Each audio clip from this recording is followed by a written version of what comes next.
Hello.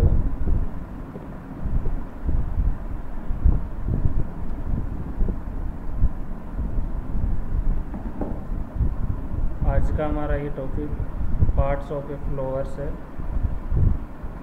जो कि class 6, 7 और 8 के लिए है। साइंस का ये टॉपिक है, कॉमन टॉपिक है आप सभी के लिए। पार्ट्स ऑफ ए फ्लावर, यानी कि एक जो फूल होता है उसके पार्ट्स के बारे में हम स्टडी करेंगे कि उस जो फ्लावर होता है उसमें कौन कौन से पार्ट्स पाए जाते हैं। देखिए, नॉर्मली जो प्लांट्स होते हैं उनके अंदर सबसे पहले क्या होता है कि हम एक बीज लगाते हैं, सीड जो होता है उसकी सीडलिंग करते हैं, यानी कि उसको ज़मीन में बोया जाता है। उसके बाद में वो ग्रो करता है। ग्रो करने के बाद में मतलब वो अंकुरित होता है, उसका अंकुरण होता है। अंकुरण होने के बाद में फिर वो उगता है, उगकर फिर एक नए पौधे का आकार ले लेता है। उसके बाद में उसमें प्रोसेस आती है फल लगने की, और फल लगने के लिए उसमें सबसे पहले क्या आता है, फ्लावर आता है, यानी फूल आता है। सभी पौधों के अंदर रंग बिरंगे फूल्स आते हैं, फ्लावर्स आते हैं। अब इनका क्या रोल होता है वो हमें इस टॉपिक के अंदर पढ़ेंगे कि एक जो फ्लावर होता है उसका जो प्लांट होता है उसके लाइफ में क्या रोल होता है, वो क्या क्या करता है, क्या नहीं करता है। तो देखिए, सबसे पहले हम जनरली जो एक फ्लावर होता है उसकी स्ट्रक्चर आपके सामने शो हो रही है। इस स्ट्रक्चर में आप देख सकते हो कि डिफरेंट टाइप के जो पार्ट्स हैं वो आपके सामने शो हो रहे हैं।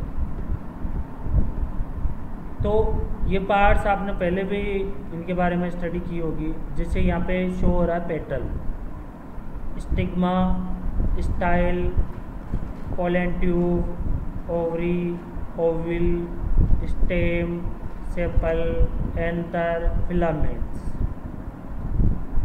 ये सभी एक फ्लावर के पार्ट्स होते हैं, और इन सभी पार्ट्स के बारे में हम 1 बाय 1 स्टडी करेंगे।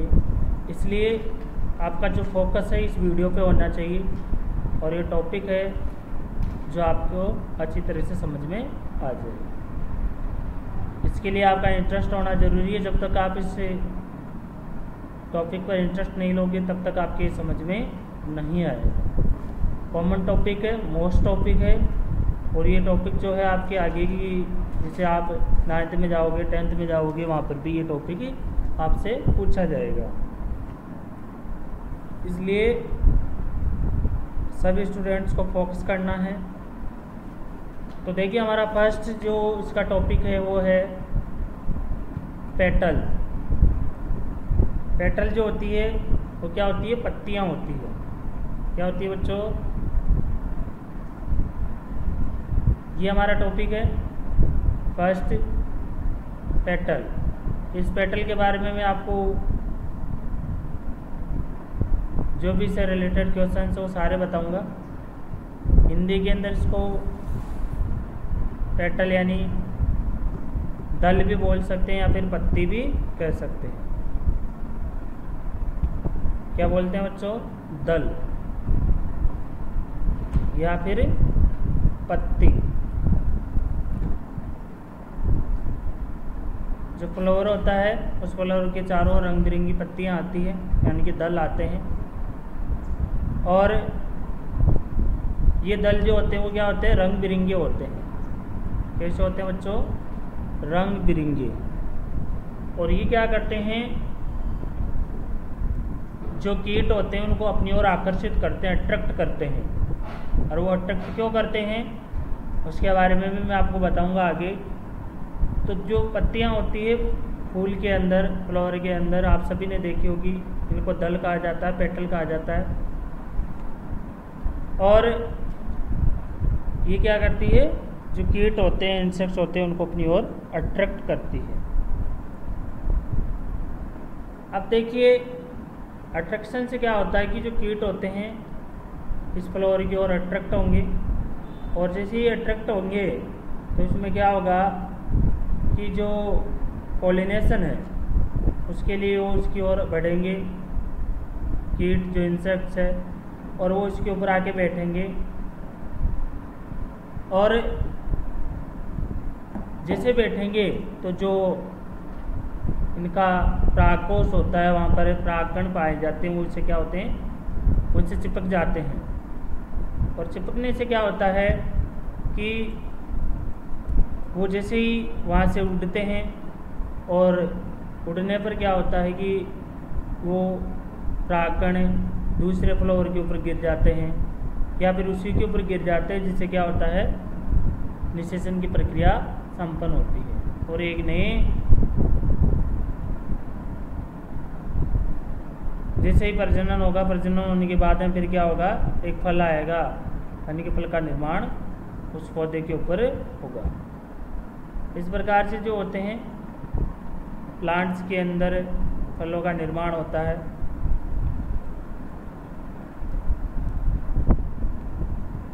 ये दल है, या फिर इनको पत्ती या पंखुड़ी भी हम कह सकते हैं। अब देखिए नेक्स्ट है हमारा एंतर है। इस एंतर को हम हिंदी में पुंकेसर कहते हैं, सॉरी परागकोश कहते हैं। ये आप एक धतूरे का फूल लेना, उस धतूरे के फूल के अंदर ऐसी स्ट्रक्चर्स आपको देखने को मिलेगी।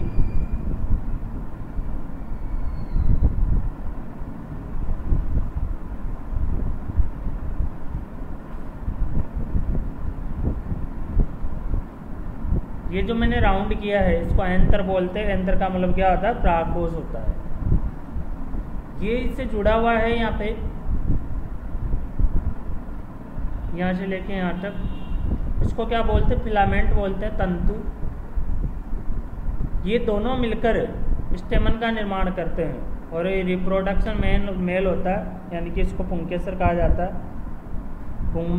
या फिर पुंमंग भी इसको बोल सकते हैं हम। नोट डाउन आपको करना है इसको, मैं यहाँ नोट डाउन कर देता हूँ, लिख देता हूँ। पुंमंग,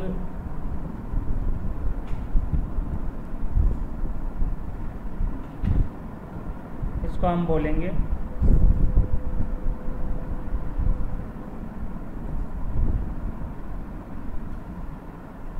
या फिर इसको हम क्या कह सकते हैं, पुंकेसर भी कह सकते हैं, पुंकेसर। ठीक है। ये जो होता है वो क्या होता है, नर जननांग होता है फुल फ्लावर का। उसके बाद में हम इधर चलते हैं, स्टिग्मा, ये वर्तिकाग्र कहलाती है। मैं लिख देता हूँ, आप सभी को नोट डाउन करना है इसको, डायग्राम को। वर्तिकाग्र क्या बोला जाएगा, इसको वर्तिकाग्र कहा जाएगा। ये स्टाइल है, इसको वर्तिका बोलेंगे।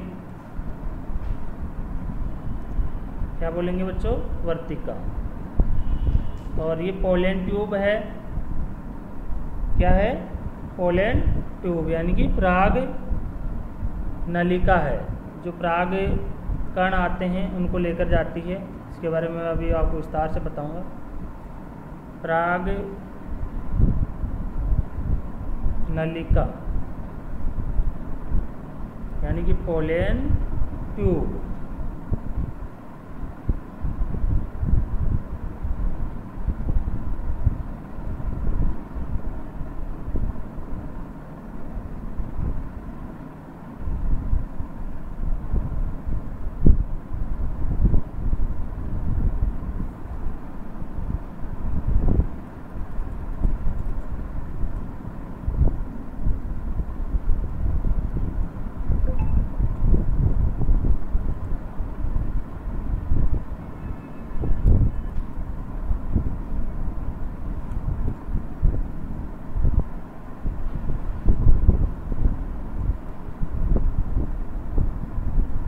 क्या हो गई, पराग नलिका यानी पोलन ट्यूब।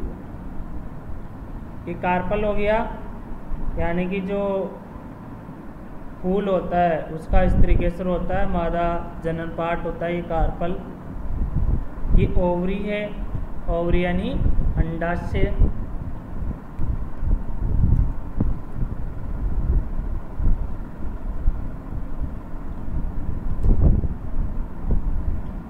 बच्चों? अंडाशय। ये ओव्यूल है यानी कि अंड है। ठीक है, ये स्टेम है और ये सेपल है जिनको हम दल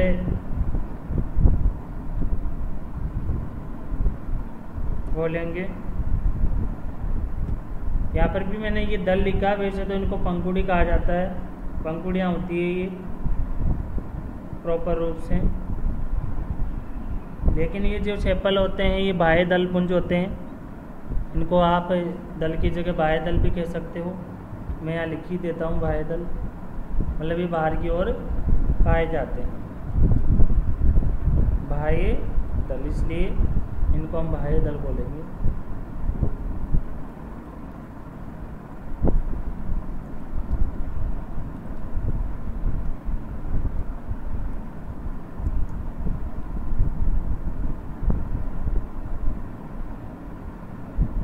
मैंने इन सभी में आपका इंडिया लिख दिया है।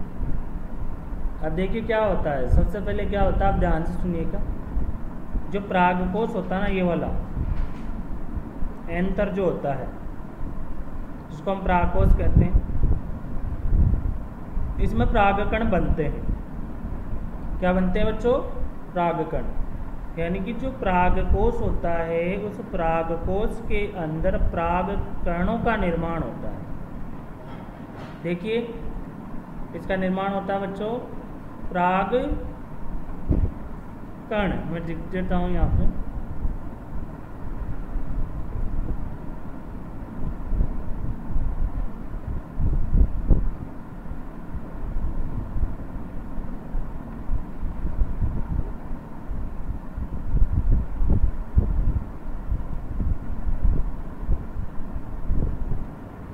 परागकण।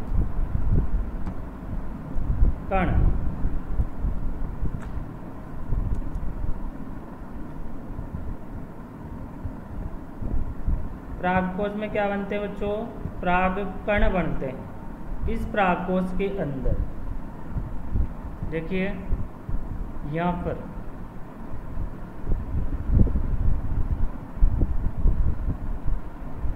इसके अंदर बनते हैं ये। यहाँ पर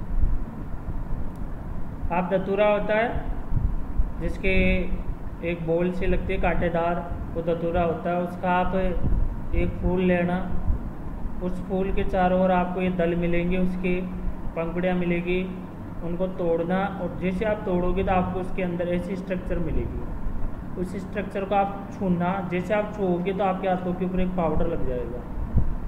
ठीक है, उसमें छोटे छोटे कण होंगे मिट्टी जैसे, तो वो मिट्टी जैसे कण होंगे वो क्या होंगे? परागकण होंगे। क्या होंगे बच्चों? परागकण। अब देखो ये जो परागकण होते हैं ना, अब जैसे मालूम मैंने अभी आपको बताया था कि जो दल होते हैं, पंखुड़ियाँ, वो क्या होती है? रंग बिरंगी होती है, जो कीटों को अपनी ओर आकर्षित करती है। अब यहाँ पे क्या होगा? एक कीट आके बैठेगा। अभी मैंने आपको बताया ना, जैसे आप इसको छूओगे ना तो आपकी अंगुली के ऊपर भी ये परागकण चिपक जाएंगे। अब यहाँ पे क्या होगा? एक कीट आके बैठेगा। कौन आके बैठेगा? कीट। अब एक कीट यहाँ पे बैठेगा तो क्या होगा?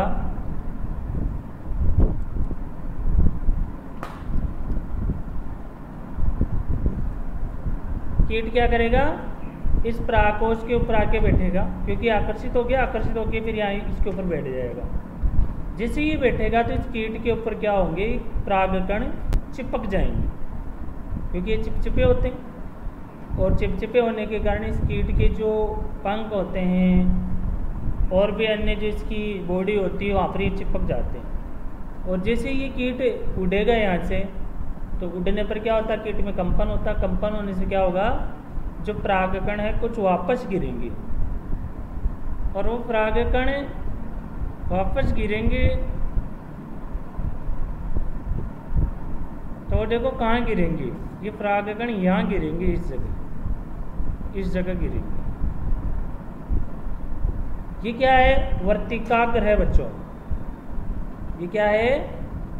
वर्तिकाग्र है। और ये परागकण इसके ऊपर आके गिर जाएंगे ऐसे।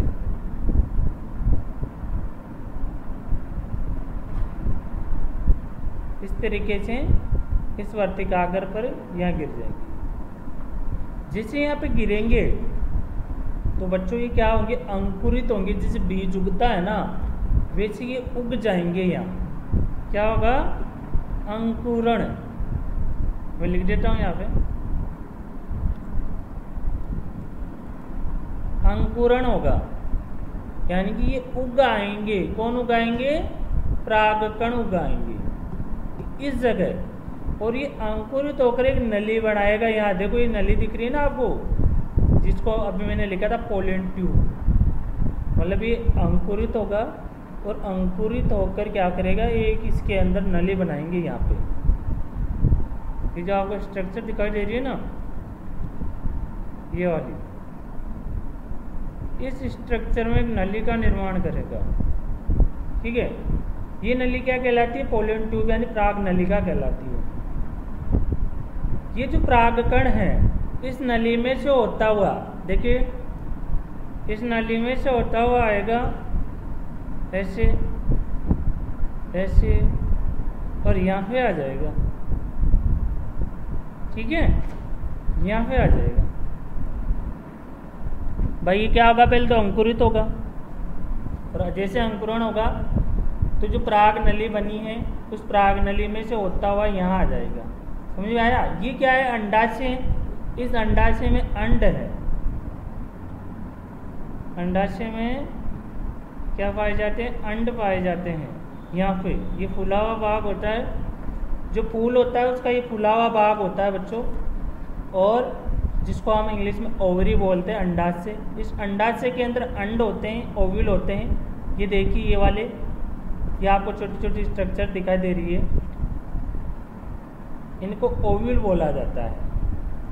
अब यहाँ पे क्या होगा कि जो परागकण है यहाँ पे आगे, ये जो पराग नली बनी है ना वो भ्रष्ट हो जाती है, यानी कि फूट जाती है। फूल जैसे यहाँ आएगी इसके अंदर और यह क्या होगी, फूट जाएगी। जैसे फूटेगी तो ये जो सारे परागकण है ना यहाँ पे आके मुक्त हो जाएंगे।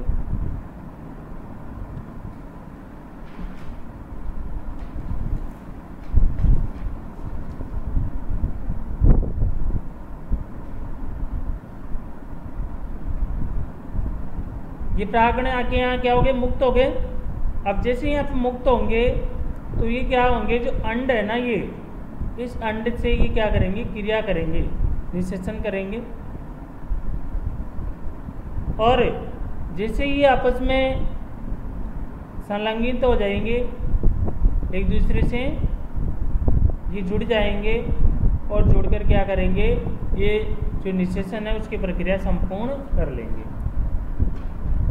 और जैसे ही निषेचन होगा तो निषेचन होने के बाद में क्या होगा कि जो फ्लावर होता है इसके सारे पार्ट्स क्या हो जाते हैं, नीचे गिर जाते हैं, झड़ जाते हैं, जिनको हम बोलते हैं ना झड़ना। फूल होगा ना, उस फूल के सारे भाग गिर जाएंगे, मतलब दल भी गिर जाएंगे, ये परागकोश भी गिर जाएंगे, वर्तिका भी गिर जाएंगे, और केवल एक फुला हुआ भाग बचेगा। और ये फुला हुआ भाग क्या करेगा, धीरे धीरे एक फल के अंदर बदल जाएगा। किसमें बदल जाएगा, फल के अंदर। और जिसे हम क्या करते हैं, खाते हैं बड़े चाव से। इस प्रकार से क्या होता है, एक फल का निर्माण होता है।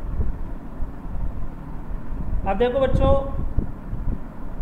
जो फ्लावर होता है उसके अंदर जो पुंकेसर होता है और जो जो परागकोश और जो तंतु होता है वो दोनों मिलकर क्या करते हैं, पुंकेसर कहलाते हैं। क्या कहलाते हैं, पुंकेसर। ये यहाँ पुंकेसर, ये दोनों कहलाते हैं। ये जो क्या होते हैं, जो एक फूल होता है उस फूल के ये क्या होते हैं, नर जननांग होते हैं। क्या होते हैं बच्चों, नर जननांग। कौन होते हैं, परागकोश और तंतु, ये दोनों फूल के नर जनन अंग होते हैं, जिन्हें हम पुंकेसर भी कहते हैं।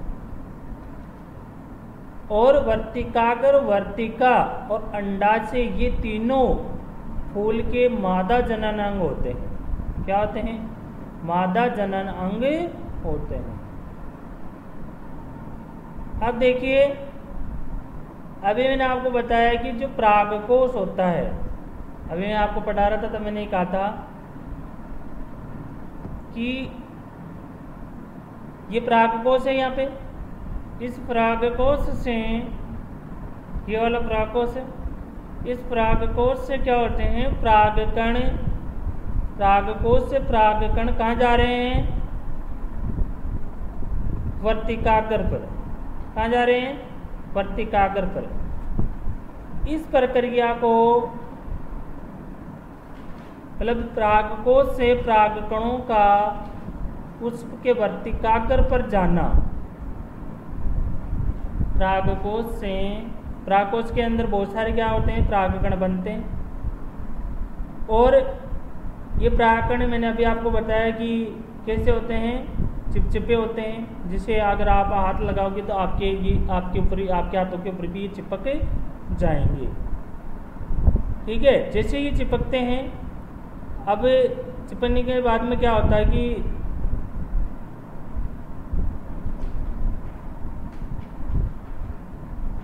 कोई भी कीट होता है, उसके ये शरीर पे या पंखों पे चिपक जाते हैं, और चिपकने के बाद मैंने आपको बताया कि ये जैसे उड़ते हैं या पे दूसरे फूलों के ऊपर जाकर बैठते हैं, तो वहाँ पे क्या हो जाते हैं, गिर जाते हैं। और गिरने के बाद में निषेचन होता है, निषेचन के बाद में क्या होता है, फिर वो फल का निर्माण होता है। तो जो परागकोश होता है, परागकोश से परागकणों का पुष्प के वर्तिकाग्र पर जाना परागण कहलाता है। क्या कहलाता है, परागण। ये तो है परागकण, और वो कहलाता है परागण, यानी कि पुष्प के परागकोश से परागकणों का स्थानांतरण पुष्प के वर्तिकाग्र पर होना परागण कहलाता है। ये दो प्रकार का होता है, एक तो सेल्फ पोलिनेशन होता है और एक होता है क्रॉस पोलिनेशन, यानी कि एक तो होता है स्वपरागण और एक होता है प्रपरागण। स्वपरागण में तो क्या होता है, जैसे फूल है, इस फूल के परागण इसी के वर्तिकाग्र पर गिर गए तो इसको स्वपरागण वो कहेंगे।